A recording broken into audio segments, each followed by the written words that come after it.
아이고, 좀 보자. Hey Siri, set up a 20-minute timer. 20 minutes. Counting down. Hey Siri, play some podcasts. Here's Apple Podcasts.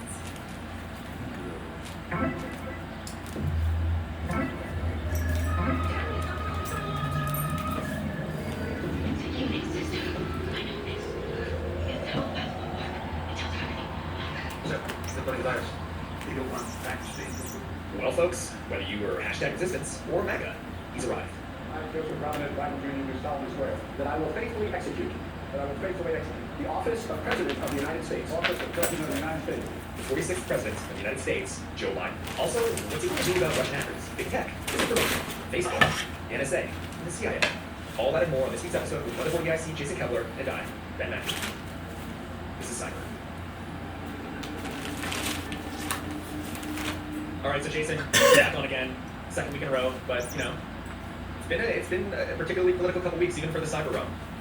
Am I the politics guy? I don't want to be the politics guy. I just like to be on the show. Thank you for having me back, Mr. Ben. Good to be back. We're recording this in a new era. We have a new president. We're recording this like an hour after the inauguration. So the first cyber of a new administration. The first cyber of a new administration, and I think it's also important to take a look at what are we facing in the tech cyber realm with this new administration, and obviously you have some takes on this, but I just want to ask you, since you're the editor-in-chief of Motherboard, a tech platform, as you all know. What do you think? What do you think is going to happen? Like, do you think Biden is going to be? I mean, he's facing a lot of stuff. There's big questions about big tech and its relationship with disinformation, with whether or not they're too big. Like, where do you think Biden is going to land on some of these issues?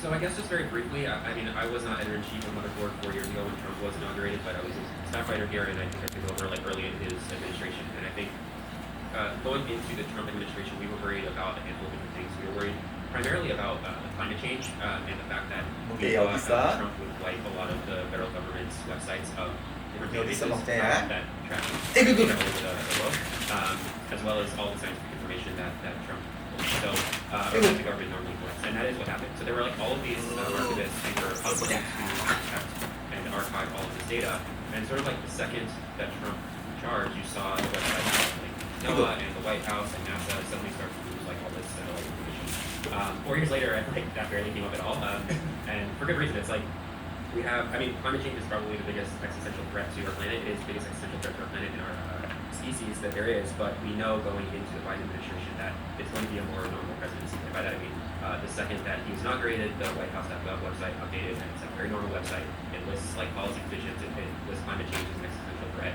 It's like, I think we're going to see a return to a government that believes scientists, like you've heard in the speech, that the Biden administration is taking COVID seriously, that they're going to start having a mask mandate and take control of testing and vaccine deployment and stuff like this. And so, just to start off, I think it's like the Biden administration is going to trust the institutions a lot more. We've seen that already, and I think that is going to filter down through the entire administration, including when it comes to things that are more like less sciencey and more cybery. So we saw today that FCC Chairman Ajit Pai, who killed net neutrality, did a whole host of horrible things, is no longer the chairman of the FCC. A political fight is brewing about access to the internet. The new head of the FCC, the Federal Communications Commission, wants to clear away regulations about who controls and polices the flow of content on the web. He was a Verizon lobbyist. He was also appointed by Obama, but he was elevated by Trump. And I was reading earlier today, it's like Motherboard did 150 articles about bad shit that I did over the last 4 years. The FCC can now start rolling back some of that stuff. I would expect to see net neutrality come back in some way, shape, or form. 이거 먹자. Deregulations across 엉망이 이렇게 보이시면 어떡해. see a little bit more regulation, and I think that would make sense to big tech. But I also think that these companies fundamentally change the status quo. I think they can campaign on radical change on has been further to the left than Obama was, and I think in a lot of ways he is the most liberal president we've ever had. 깍꿍하는 게 좋아요. Modified significantly, or I don't think we're going to see like big restrictions placed on Facebook and Google, Microsoft, Amazon like overnight. I think that like the Biden like a lot of the regulators and administration from the Obama campaign went to Silicon Valley during the Trump administration. A lot of them work for companies like Google, Facebook, Microsoft, Amazon, and how they're coming back into government. So I would expect this administration to be pretty nice that? to big tech, but I guess we'll see. Yeah, I mean, here's the thing. Okay, so if I were to look at my crystal ball, I think the company that if I were them, I'd be the most afraid is Facebook, and that's because I think the public tide against it is really turning. Every week brings new headlines about privacy violations, election interference, or mental health concerns. I haven't been at the company in over a decade, but I feel a sense of responsibility to account for the damage done. Americans have the power to right the ship through government action. We need new regulations. It's time to break up Facebook. I think there is some serious questions about the size and also many different apps that it's going to own. Now, the one that I think is secretly and probably, I mean, not secretly, is the most influential, and I think will only become more powerful under the Biden administration, is Amazon. Because, as you and I both know, Amazon Yeah. also, its cloud services are one of the biggest clients in the US government. Right? So how do you start cracking down on Amazon when it's responsible for some of the most important infrastructure, digital infrastructure that the actual government is using day to day? And by the way, that includes intelligence agencies. Right, and Amazon just became so much more powerful during the pandemic because Absolutely. people stopped going to stores, and it's like, you know, Bezos' net worth shot up ridiculous amounts during the pandemic, and I don't see a clean and easy way to regulate Amazon. I mean, you could imagine an antitrust investigation against Amazon. We already have the FTC looking into one on Facebook, and it's like those started under the Trump administration, and I think that those will likely continue. But it's hard for me to see any like major backlash to big tech, and I say that for a couple of reasons. I think one, like Biden has inherited a A이고. disaster. Like you know, COVID is front and center, and it's going to be front and center Ready, for Zach? the next 6 Take a months boy. to a year. And I think that the administration will use a lot of its like political goodwill to do stimulus and do things that have more to do with like COVID than they do with big tech. And I think one area where you may see some shifting is on gig work.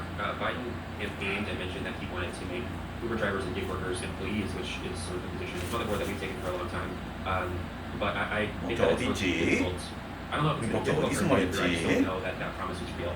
And that's something that we're going to continue to be following. Like, 아빠가는 장난감 아니죠. for full employee status of gig workers, or are they going to try this third way that California did with 85 and Prop 12?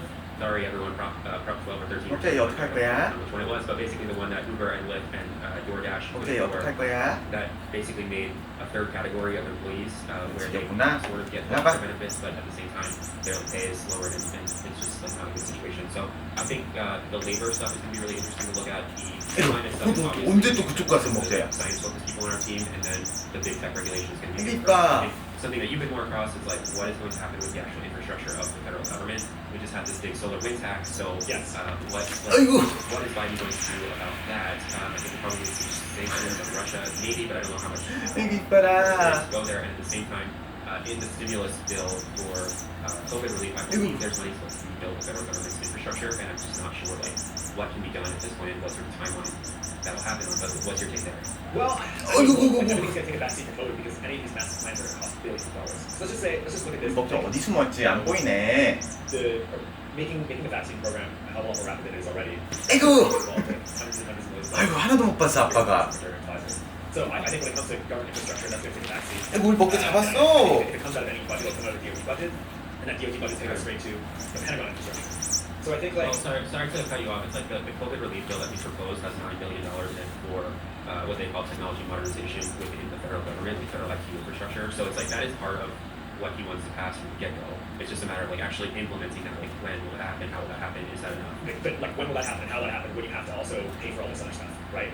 And I think and that's my point. Is I think it's a lot of that's going to take a backseat because you know they're going to be spending $2,000 every single American. 그렇게 된 거야. How they're going to then turn around and 맞았네. change the digital infrastructure of the federal government at the same time, on top of like putting more money into the vaccine program itself. I mean, I don't know. Like I'm very skeptical personally.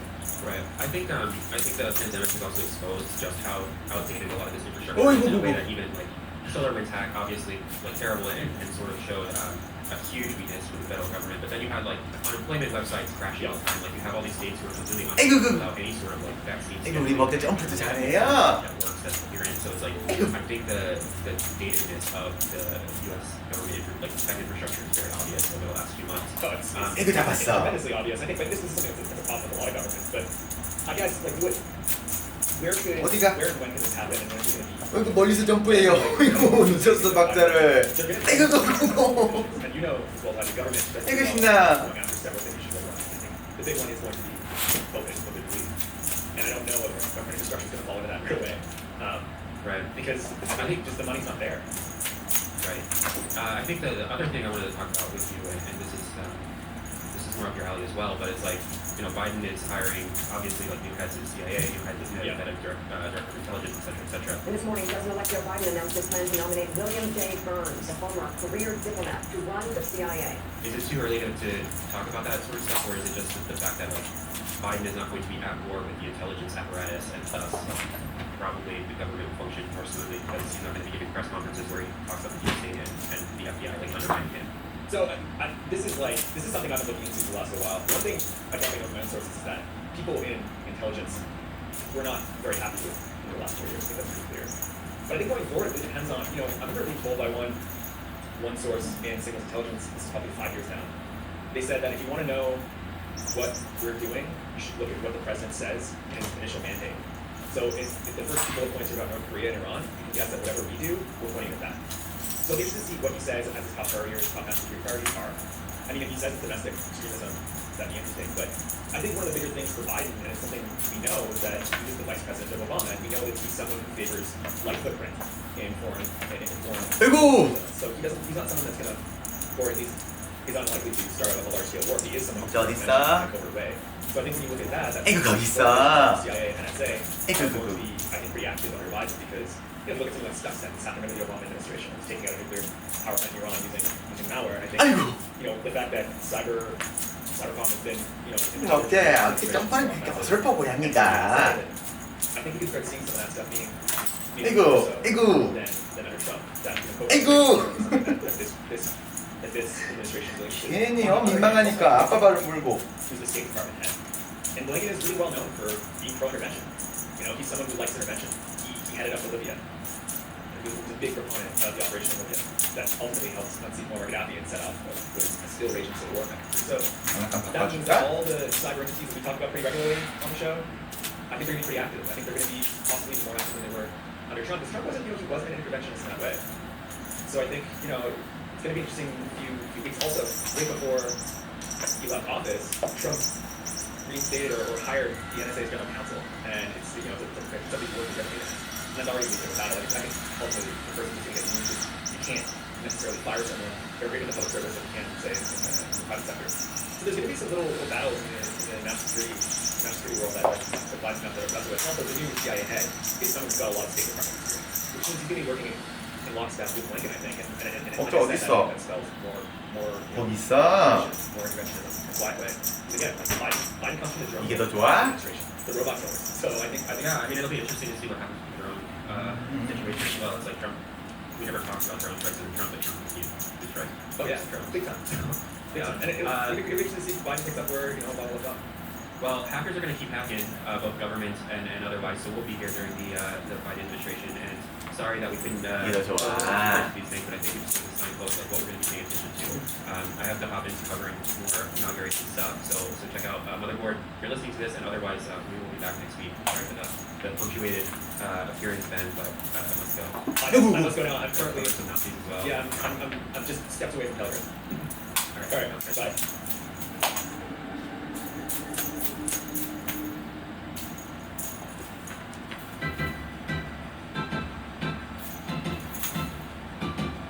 Why, hello, cyber listeners. I have a question for you. Do you like socks? Do you like hoodies? Do you wear underwear? Polos, active shorts, well, Mac Weldon. It's a fit. It's got all those things for you. You're not just gonna look great. Mac Weldon underwear and socks. Honestly, 그래, 또 I 못 have some. 봤어. Wear them how you want. Wear them working out, to the club. 어디 갔어? 또 힘들어서 누웠어? They're multi-purpose. It's fantastic. 아, 힘들구나. Weldon offers a wide range of customized 아니야. fabrics. So whatever it is. 아니에요, 아빠. There's air knits, dry knits, warm knits, and Mac Weldon has this pretty cool loyalty program. Level 1 gets you free shipping for life. 야, 이거 좀 나빠. Level 2 by spending $200. They'll send you 20% off every order for the rest of the year. Mac Weldon's launching control. So if you don't like your first pair of underwear, you can keep them. They'll still refund you. 이거 보낼래? 20% off first order at 잠깐만요, 이거 macweldon.com/cyber. 해놓을까? And enter promo code CYBER. 어떤 거 하고 20% off 있는데? your very first order. Visit macweldon.com/cyber and enter promo code CYBER. Check it out, everyone. 그것도 누웠어. 뭐 힘들어요? 물 마시고 와. 물 마시고 와. 물 있어. What does it take to win cyber attacks? Well, at Cyberism, they can tell you exactly what it takes. It takes an army of 쉬었다가 하자, 아빠야. defenders who fight the foes that operate under the cover of digital darkness. Defenders who think, move, and adapt faster than cyber attackers. Defenders with technology and effortless automation to spot and attack for me. computers, Ugh, all devices, 힘들어. servers, and cloud. 에이. When it matters most. When cyber attacks use the right mind and global cyber intelligence to deliver future-ready protection to guard your data wherever the fight moves. Cyber Reason is ready to win the battle with you and for you. When the fight wins cyber attacks, they're the defenders. Join them to reverse the adversary advantage with proactive protection 어떤 거 보낼 거야? against threats. Cyber 힘들어. cyber attacks from endpoints to everywhere. Learn more at cyberreason.com. That's cyberreason.com. 바꾸자.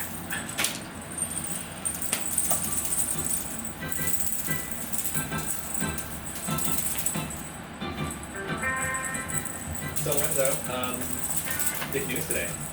I think it's the only news anyone's going to be talking about today. So we'll just quickly say we're reporting this in the aftermath of Lionel Messi getting a red card for the first time in the history of his career, and he sucks shit, and Cristiano Ronaldo's probably better. Anyway, so let's get to the first story.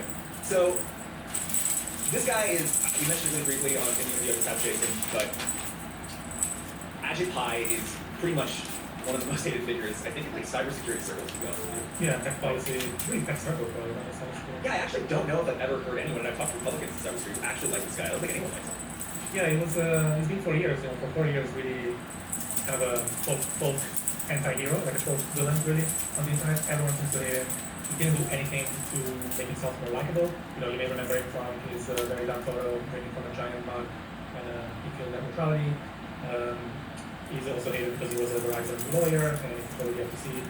The FTC being an insider, an industry insider, which people don't talk about, and has a conflict of interest problems. And Matthew Cole did a really good post with a very long list of everything that Ajit Pai did wrong, which I didn't even remember some of these. It's amazing. Net neutrality, obviously, with the T-Mobile Sprint merger, which is going to be very good for consumers. Everyone's going randomly now. He made up a DDoS attack, claiming that shut down the access to net neutrality of the system. He's been one of the worst people in Trump administration. Probably that's not fair, but he's definitely nothing more than that. Yeah, we still have Betsy DeVos, whose brother is a Bond villain, mercenary war crimes that a lunatic who had too much power over. Yeah, let me correct myself. Over the administration. But I will say this, I think I'm going to let this definitely not AP Scott guy appropriate headline. 자, 어디 숨어 있어요? 그걸 아까 보고 있었어? Lorenzo or myself saying this, but this is the headline that was put out by our employer. 아이고 힘들어 이 먹자 이제 벌써. Ajit Pai is officially gone. Good riddance, bracket, on your life. Close bracket. Cue the song, please. Yeah, I really definitely want to give props to Bob and our editors for doing this, for going for this. And clearly not a friend of Motherboard, Ajit Pai, not a friend of Motherboard, probably not a friend of the show, I'm going to say. Probably would never come on the show. Yeah, but let us know. I think we'd be happy to have you. If you're listening, reach out to us, especially now that you're unemployed. Yeah, exactly. All right, so now we go to another vaunted cyber type who circled the Trump MAGA crowd that is very disliked in the cybersecurity world. Probably more liked than Ajit Pai just because he has been an employer of many folks in those circles. But Peter Thiel, I know I've got a bit of shit for not saying his last name properly, especially since my last name is funky to people. But Peter Thiel, he got Trump to pardon this Uber engineer that was sentenced to prison.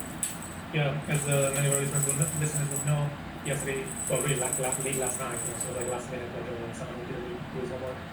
Trump put out like 100 and some pardons, and among them, Including Lil Wayne. Yeah, including Lil Wayne. And among them, there was Anthony Lewandowski, who was a former Google engineer who then went to Uber and got ensnared with the whole Google versus Uber trade secrets war. He was the one that sold some patents and like basically Google secrets and gave it to Uber for their self-driving startup that they bought from Waymo. He was sentenced to 18 months this year in prison, and he hasn't even started serving them until 2019. So this means that he got out scot-free, as Peter Thiel, and really a long list of kind of like 재밌어? villains. This is the second sort of Rick Wayne, so another bunch of really bad people, didn't beat Peter Thiel. 아이고. We all know, basically killed Docker, because of that about that they did 아이고. before. 아이고. He's a very, very prominent Donald Trump supporter. 이빨아 우리 먹자. 아이고. 아빠, 그거는 나 때리면 안 되죠. So yeah, if you read the story, it's a great way to remind yourself of all the people that 우리 먹자. they're not the same info. But notably, Julian Assange and Edward Snowden, two people that many wanted to be. 먹자 액션 배워야 되겠네. Yeah, he has to feel bad for them. 이빨아. Again, like Trump pardoned like 100 and some people yesterday, he pardoned a bunch of 20 something a few weeks ago, and a lot of people thought that both Snowden and Assange would get squeezed in. But for some 또 왜 또 reason, 그거 더 I 그게 see 더 좋아? yesterday, 이거 모를 거야? reported this, but 어떤 거 갖고 놀 거야, 먹자? 얘 아니면 얘? 두 개 다 갖고 놀 거야. Push some senators to go for the patient. I don't know. I haven't done any reporting on this. Yeah, so the theory was that he pushed for it upon 아빠가 제일 좋아 그래도 the 이뻐라. no longer sense. Yeah, I have to say, Republicans. I'm a little skeptical of this theory. Like, they can't. I'm not, I think here's the thing. I think Trump's Hey Siri, stop. he's definitely walking in. 먹자 간식 먹자. Like anything else for reasons. Yeah, the 간식 McConnell 시간이야. came out yesterday saying that Trump incited the riots. So, no, I think Yeah, but to be fair, as per Maggie Haberman, the New York Times reported really public record most information on Trump for years. She reported that Trump had made that really conciliatory video of an impeachment vote in Congress. 먹자 간식 시간. And that sort of debate, I think, has not left Trump because I think Trump's particularly nervous that it is going to happen. So I wouldn't be surprised. I would be, I'd be more interested to see if what was going to for Biden vis-a-vis Snowden. I tend to think he might take a harder line on Snowden. I don't think he has a transmission like that. I think he doesn't have to. I think the big one's going to be Assange. I think Biden's going right along with getting Assange to the U.S. if he can. Because, not only did Obama not like Assange too much, and Biden in particular is going to hawk like that for the IC. I think he's going to try to get Assange over. yeah, I mean, if Assange had any chances of being pardoned by Trump, I think it's fair to say that was the last Trump to be pardoned by President. I would be very surprised. Probably, yeah. Very surprised if Biden changes course on that. We'll see about I'd be Snowden, but surprised as well. we'll see about Snowden, but also I wouldn't put money on Biden Snowden. I do too. I think Snowden, for many reasons, will get a look by, if it's not Biden, it's on the way out, or whoever. I think he'll definitely get a look at. This won't be the last time he's in the old pardon conversation. Yeah, definitely. I think my favorite part of this part of the discussion was Kim.com. I don't know if you saw it. Oh yeah, I saw that. Hilarious because there's no way it's true. He said that he claimed that there were senior people in the Trump administration dangling a pardon in front of him, and he told them that he wasn't interested. It's like, okay, sure. And he said that he wasn't interested unless Assange Snowden got pardoned too. So, yeah. Okay, Kid.com is just one of the craziest figures. Yeah, Kim, maybe go back to playing video games and stop Yeah, wishing yeah. us a good, because this is definitely Yeah. Thank you for your service, Kid.com. Okay, final question. It's for you, Lorenzo. This is the final cipher point we're going to hit is a question for Lorenzo. So you ushered in, you're part of reporters that really ushered in the Donald Trump cyber era, in that you reported on YouTuber 2.0, you made contacts, you actually had recipes of more evidence, and just showed something was going to be like. And, that was for some, now it's about 4.5 years, because it's summer, but the summer of 2016, but, now we're coming to the end of the Trump presidency of cyber. And what surprised you, what was exactly as predicted, and did you enjoy yourself? Well, starting from the last one, I did not really enjoy myself in general because the Trump administration was a crash fire. And I think in terms of cyber, actually, I was trying to think about it earlier. There wasn't really that much other than cyber news in many ways. I guess what I'm trying to say is that Trump never really seemed too interested in cybersecurity. On one hand, he was also, trying very hard to never blame Russia for anything really, especially related to hacking. Probably because, in his mind, he thought that if he ever admitted that Russia does hacking, which they do, obviously, he would not go against his claim that he probably eventually got any help from Putin. So yeah, I'm looking forward to a Biden administration. 다 먹었어? Tackling cybersecurity issues. They have announced already a bunch of appointments, like 아이고 보자 우리 먹자. the federal TAO director, who's going to be now back in NSA, and Yeah, right, the head of the cybersecurity yeah, operations. his name is now Rob Joyce. Yeah, so Rob Joyce is like Rob Joyce, NSA, yeah. everyone Yeah. seems to really like him. He's replacing Ann Newberg, who was at NSA, now is just going to be the White House. So I think it's going to be an administration that does more in that sense. And I think it's also going to be interesting to see whether Biden, his administration and his intelligence community and his the NSA and CIA get more aggressive or less aggressive in terms of offensive capabilities. Let's not forget that Stuxnet was done during the Obama administration. So That's exactly what I said in the interview with Jason. I think it's Biden is pro-intervention, but covert intervention, right? It's like a classic Democratic president. Same thing as Obama. I mean, it's like low footprints, high risk, high reward kind of bullshit. And I think we're in store for some of that, especially when you look at the State Department head Lincoln. I think he's somebody else who's pro-intervention. So it's going to be interesting. Does covert intervention increase writ large, and does our footprint decrease? Do we actually find people out of that kind of stuff, etc. and also is Biden going to do anything against Russia in the cyber world? I think there's been reporting in the last 4 years that intelligence community never stopped to work against Russia, but perhaps it will be more public stuff that leaks out at least. Agreed. I mean, honestly, you know what the big one on that is going to be? What happens with, I mean, Biden's first big geopolitical test is going to be key because there's a major weapons armament treaty that's coming to an end for the first time since like Clinton or Reagan era in the next 2 weeks, and that's going to be a major bargaining chip between Putin and Biden. But then also the question of Ukraine is going to come up, and Ukraine's not kind of in stasis, and if Biden takes hard line, you might see that conflict spark up, and if that happens, then that means everything else surrounding it will spark up, including the cyber. So I think it's going to be an interesting couple months to see exactly how that relationship unfolds. Yeah, for sure. Looking forward to having more cybersecurity stories and less insane stuff on the hours. And you know, I think it's going to be just as insane. We'll see. Maybe not like on Twitter. And like you won't just like rogue drone strike like a leader, not a leader, but top military figure in Iran without anyone seeing it coming. Like that won't happen. Yeah. But we'll see otherwise. We'll see. All right. Peace, Lozo. Thanks, Ben.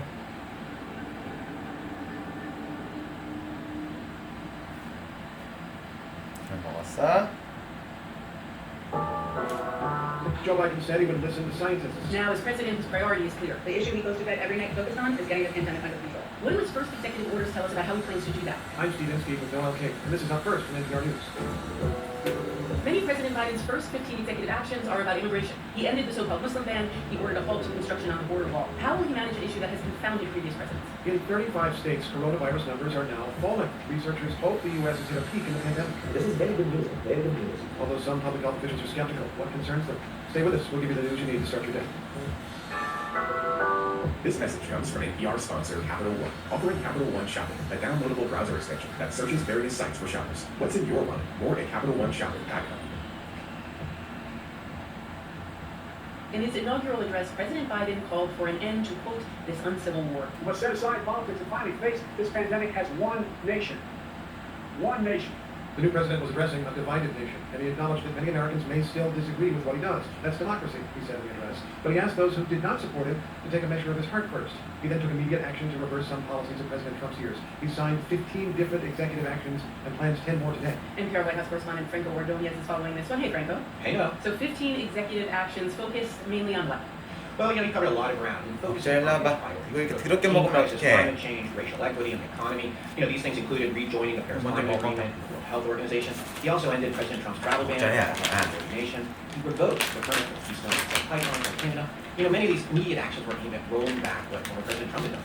And then today he's going to sign 10 more. Will they span such a broad range of 이거 여기 policies? 있어. Well, what it looks like we're going to see is these things in waves, and today Biden's going to focus on fighting coronavirus.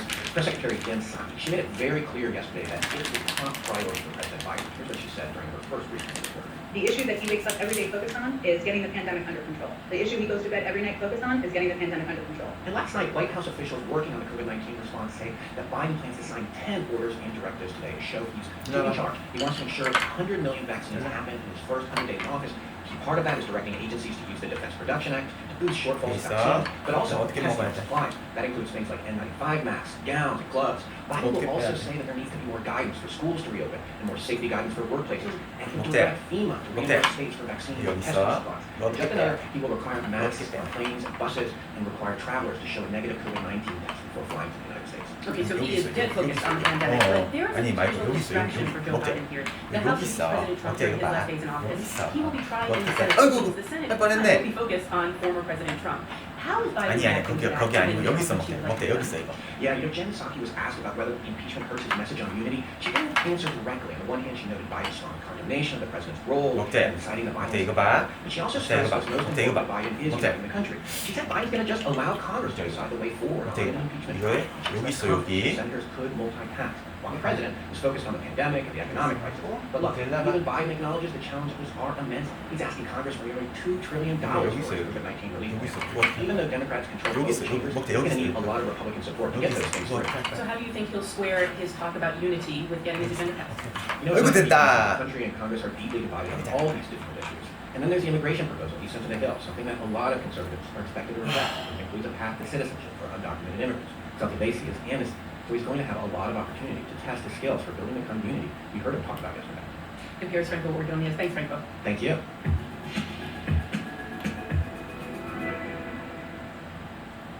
All right, if the pandemic is the top priority for Biden, the second priority is overhauling the U.S. immigration system. The new president seeks to undo Trump's signature immigration policies. He also proposes a path to citizenship for more than 10 million immigrants who are in this country illegally. Here's Press Secretary Jen Psaki in a first news conference last night. President Biden sent an immigration bill to Congress. The U.S. Citizenship Act modernizes our immigration system. It provides hardworking people who've enriched our communities and lived here for decades opportunity to earn citizenship. NPR's John Burnett covers immigration. 어때, Thanks for 이거 us 봐. from Boston. Good morning, John. 어떻게 빼야 돼? Morning, well. Okay, so fewer than 24 hours in, there are many new White House initiatives on immigration. Tell us about 어떻게 them. 봐?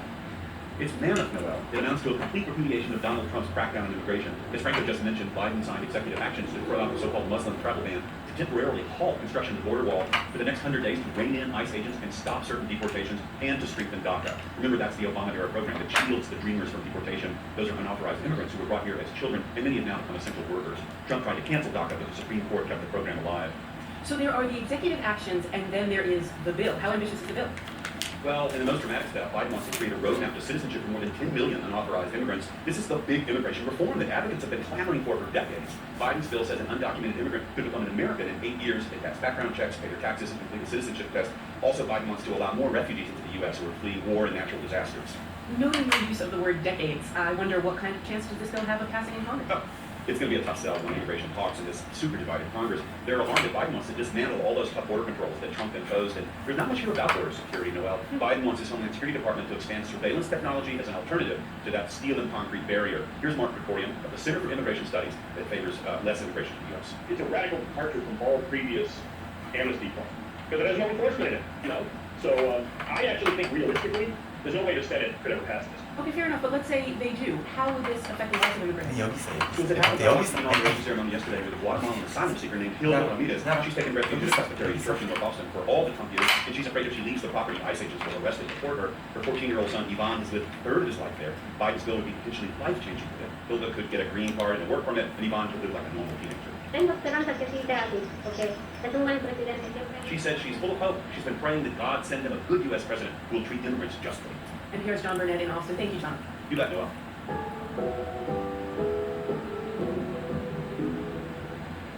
All right, if you take a look at the numbers, there are some positive indicators on the coronavirus. Yeah, it doesn't feel very positive right now, but it turns out that in 35 states, case numbers are falling week over week. In 18 states, the number of deaths is dropping, and to researchers, these numbers indicate the virus has peaked in the United States. NPR Health